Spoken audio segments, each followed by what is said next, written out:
Good evening, everyone, and welcome to Nick's International Virtual Garage, broadcasting tonight live from the House of Robot in Wrightstown, New Jersey.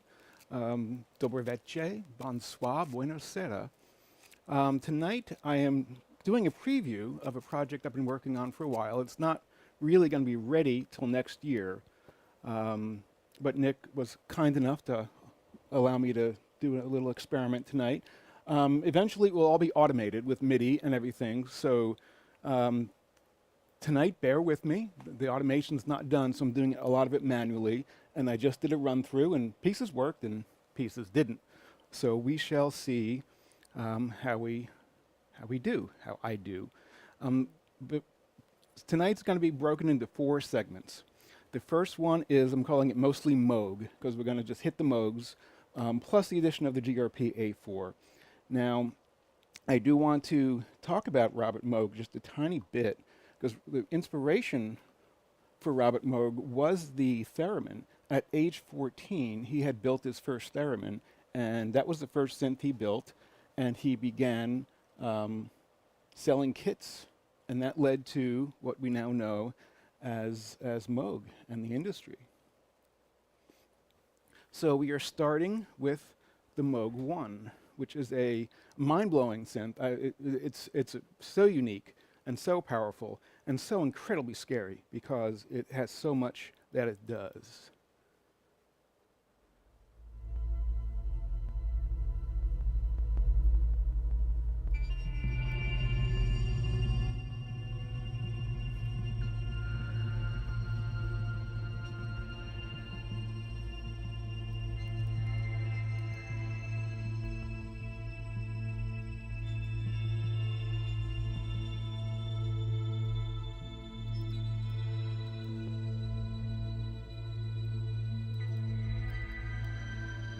And then we're going to add in a little Moog Clarivox, which is a limited edition they recently released.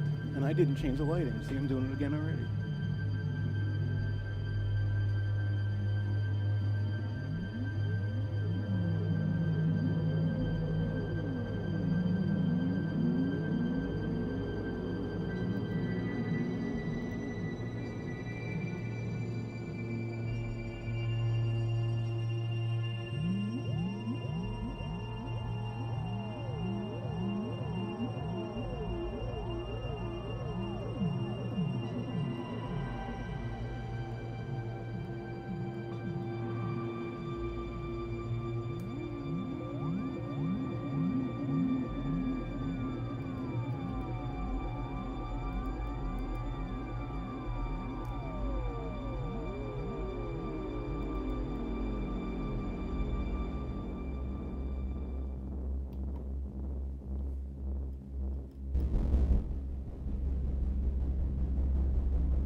Bit of the Moog Minitar.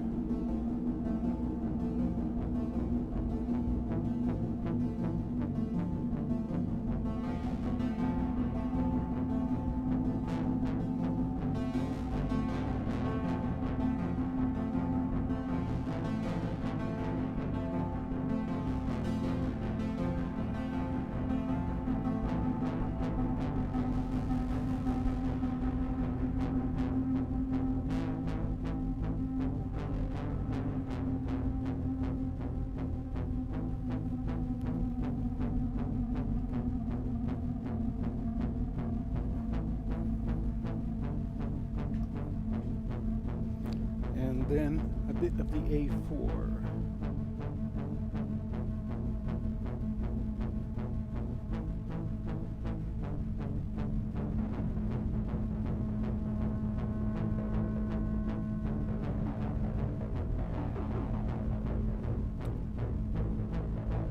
Some DFAM.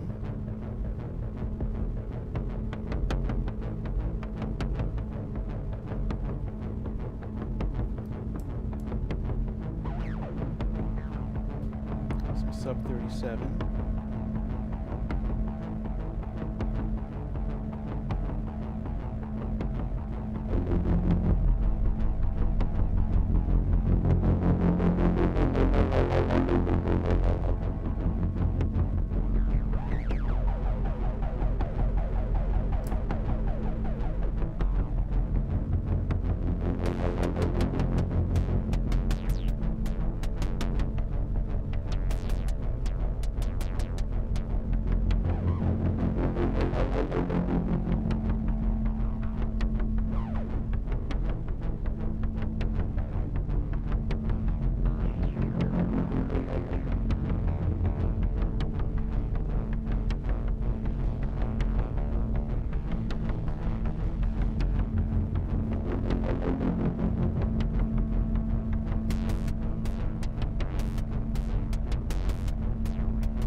And something is still rumbling.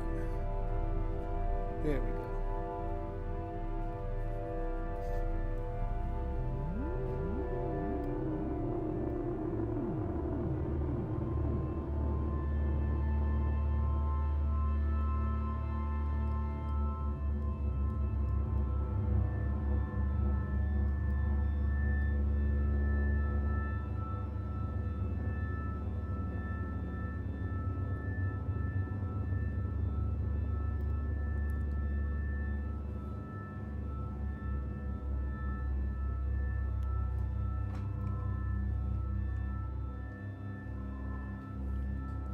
Okay, the next part, we go into arguably the least popular thing I used to play when I played live, but I do still like it. And I've reworked it, and let's see how it goes tonight.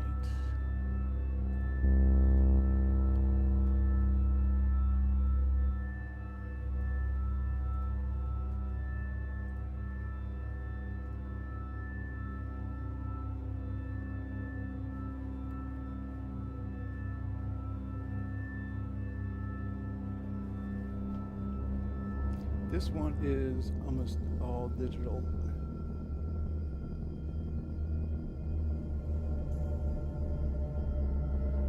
And it has a lot of cues.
By the pricking of my thumbs, something wicked this way comes.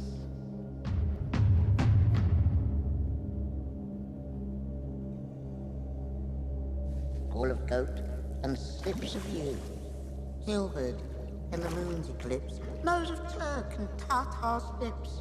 Here's the blood of a bat. Put in that, put in that. Round our quarters go, in the poison entrails throw, for a charm of powerful trouble, like a hell broth, boil and bubble.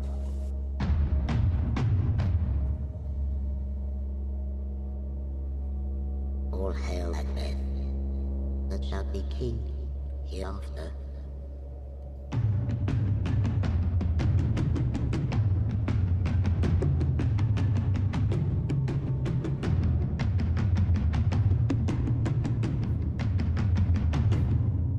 That man that shall be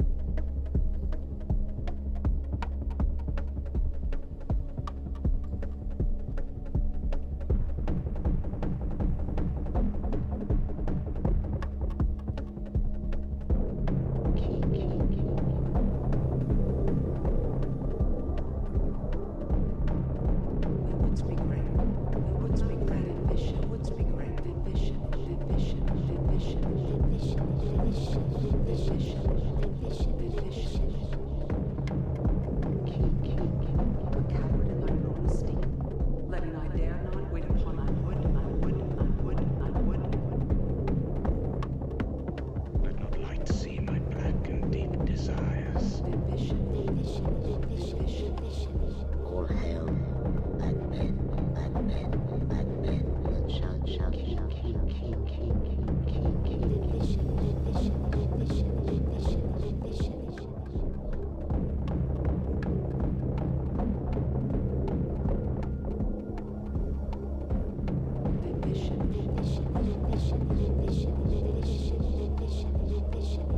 Might see my black and deep desires.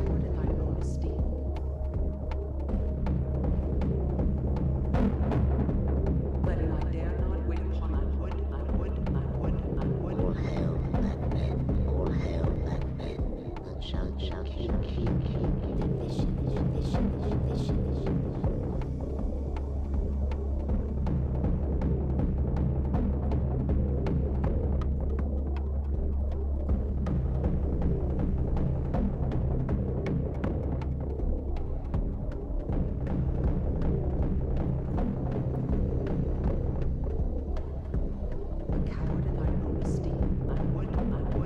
Would like to see my black and deep desires. shout, shout, king, king, king, king.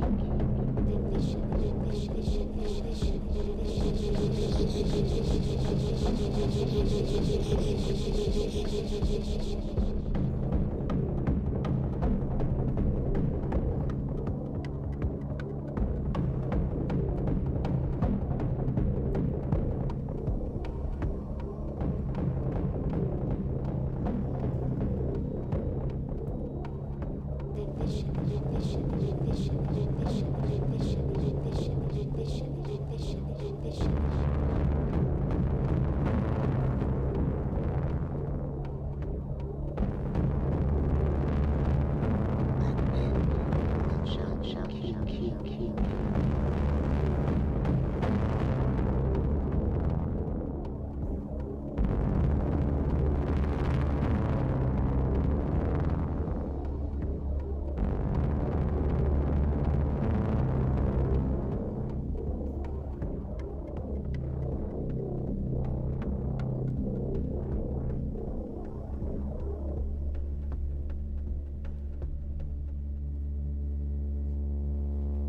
Life is but a walking shadow, a poor player that struts and frets his hour upon the stage and then is heard no more. It is the tale told by an idiot, full of sound and fury, signifying nothing. Thank you for indulging me in that. Someone just messaged me, was it Nick? I don't think so. Next, we're going to do something way different. I've been kind of obsessed with the history of experimental music in Russia in the 1920s. Let me figure out what lighting cue I need for this. And what camera. I'll get over there in a second. So on your screen now are two composers from the 1920s, and they were pop stars back then. The one on the bottom is Arseny Aramov, and he was famous for performing something called the Symphony of Sirens, which was performed in 1922. A musical work incorporated the whole city of Baku, Azerbaijan, which was part of the Soviet Union at that point. It included the entire Caspian flotilla, the ships, cannons, locomotives, artillery, regiments, hydroplanes, factory sirens, bells, foghorns, brass band, and a massive choir.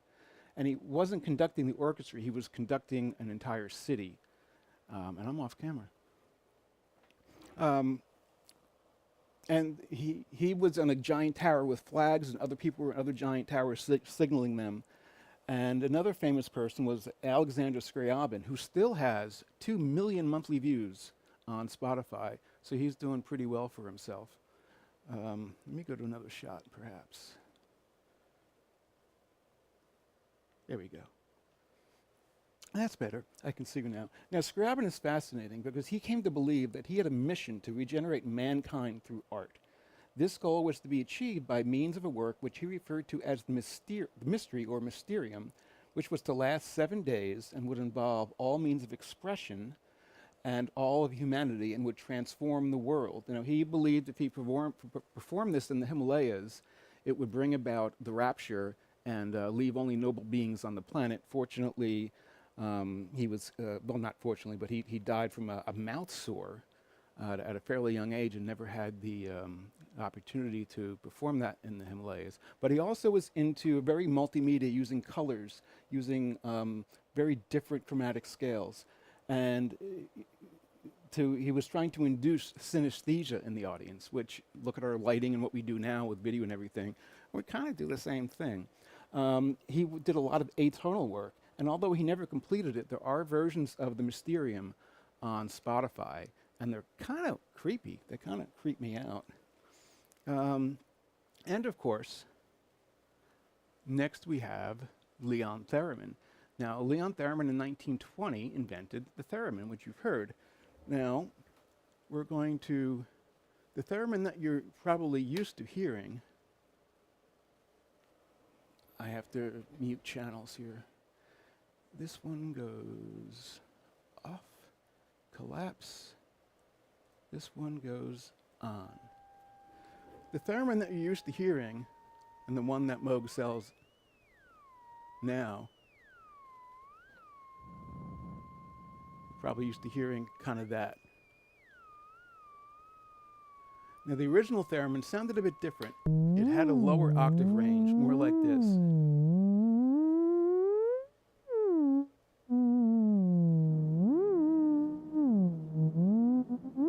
I mean, it did go as high as the other one did.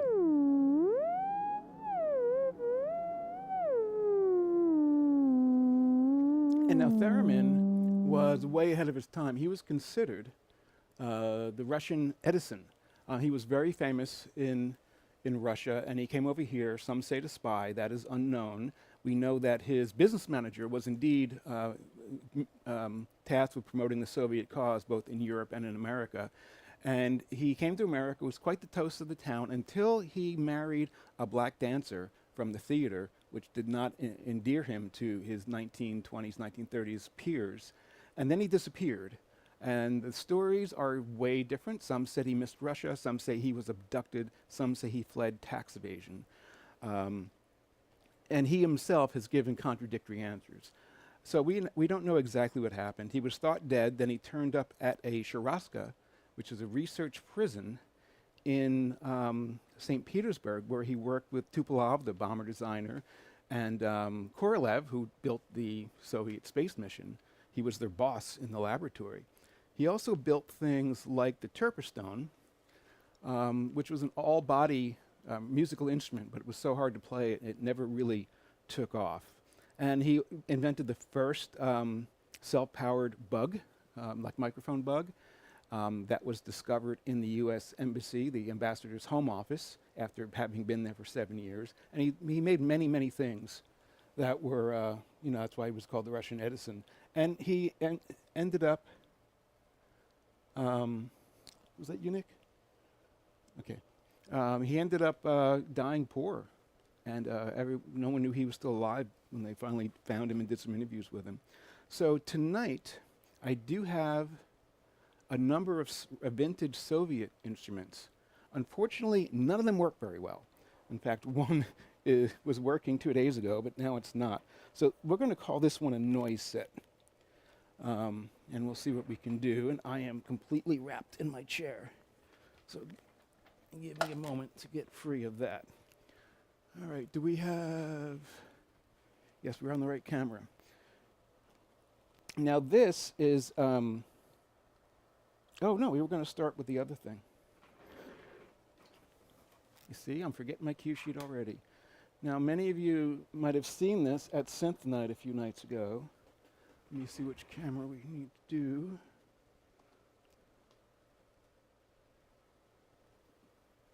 There we go. So we talked about Scriabin. In 1937, Evgeny Merzhin started working on a synthesizer based on light because magnetic recording and optical recording were developing at the same time. And the Russians were, and the United States were kind of in parity. They were developing it equally. So he built started working in 1937 on a synthesizer based on light. And that looked like this. It was quite large, and this was actually used in a number of very famous Soviet films, including Solaris and Stalker, and in really weird science fiction-y type stuff. Those are worth checking out. Let's get rid of that. I'm over here. Yes. So it had big glass plates, and they were drawn on, and the head would track and produce the sound. So we're going to run that as a drone, and let's go back to the Soviet section. Now this first thing, after the Cold War and after Perestroika and the collapse of the Soviet Union, they had factories everywhere. They needed to figure out things to build. One factory started building bicycles. They built very bad bicycles. And a number of factories ended up building synthesizers because Russia does have this long tradition of synthesized music. And this one was clearly built in a defense factory. If you look inside, it looks like a tank. The wiring harnesses and everything. This is mostly not working. It kills me, but let's bring that up. I have the channels that are working going on.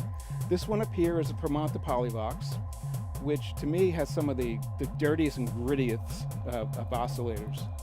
I haven't figured out quite what to do with it yet, but I do love the sound.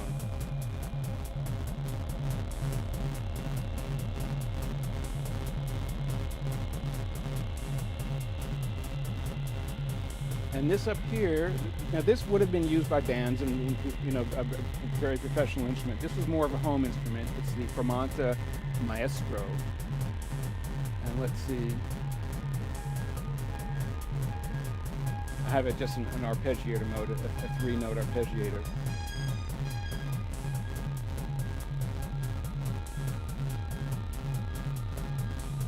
And let's go throw some theremin into that.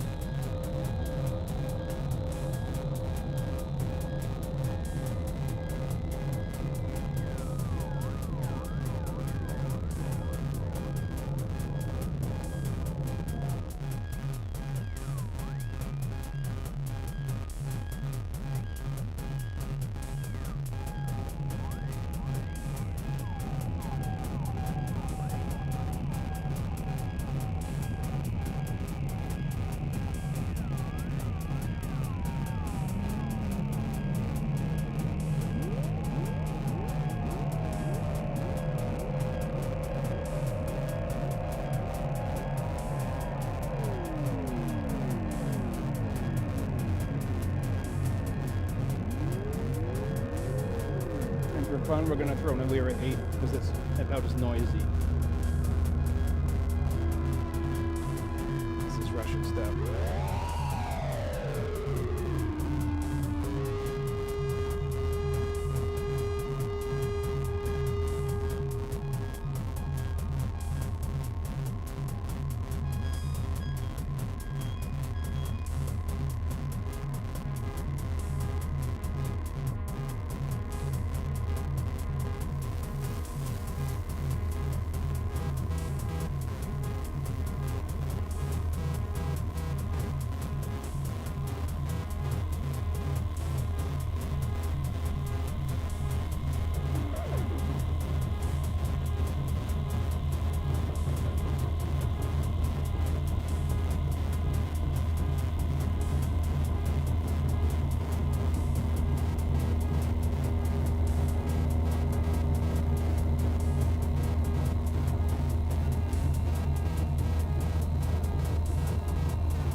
much haze. Yep. That's funny. It doesn't have a light setting. It's either too much or not enough.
Has a really weird pitch bender.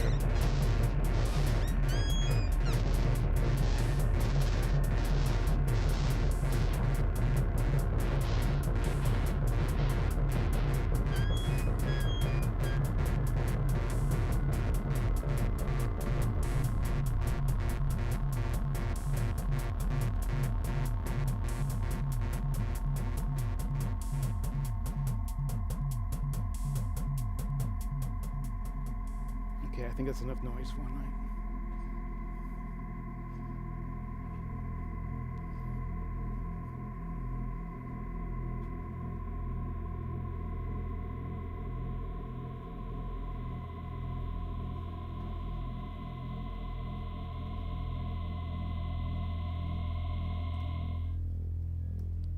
All right, who's making noise?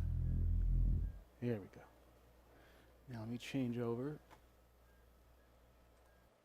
All right, change tempos.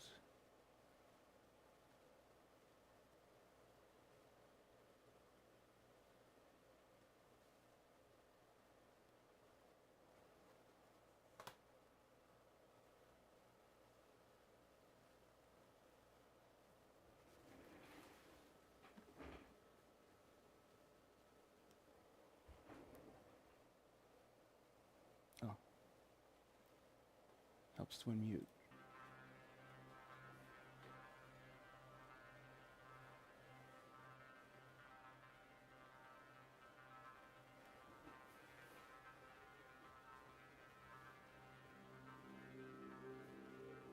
And this is something, one of my fun ones. I don't know if anyone else will like it, but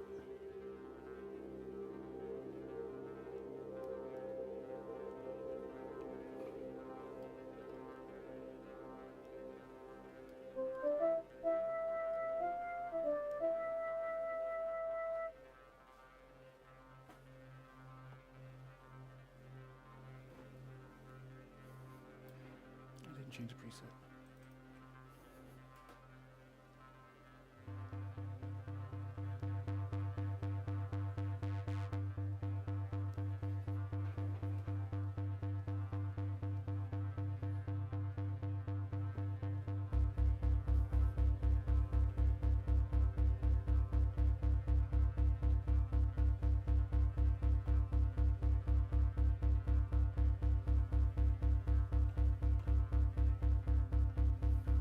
I'm on the wrong camera.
My name is John Parker. That's the one you can come for.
President's on line 1 calling about is everything okay with the alien spacecraft from planet 10 or should he just go ahead and destroy Russia?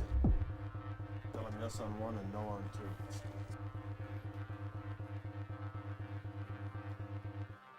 So what? Big deal.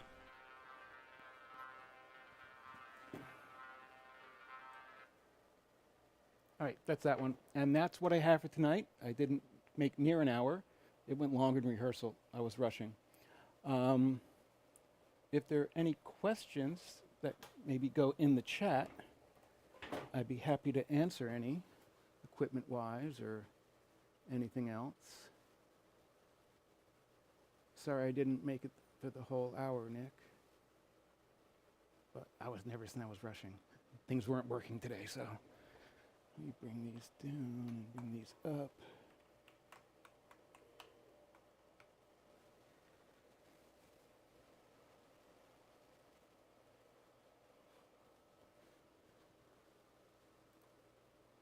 All right, cool. If no one has any questions, we can end tonight's stream. Thank you all for putting up with this very chaotic and far from perfect. Where's the camera? Let me go to my camera. Far from perfect performance. Again, the goal is to eventually automate everything and have everything working together and triggering and switching. But I'm still a good ways away from that. Probably next year when I'll get everything integrated. It's been a lot to integrate what I have. So thank you so much for indulging me, and have a lovely evening.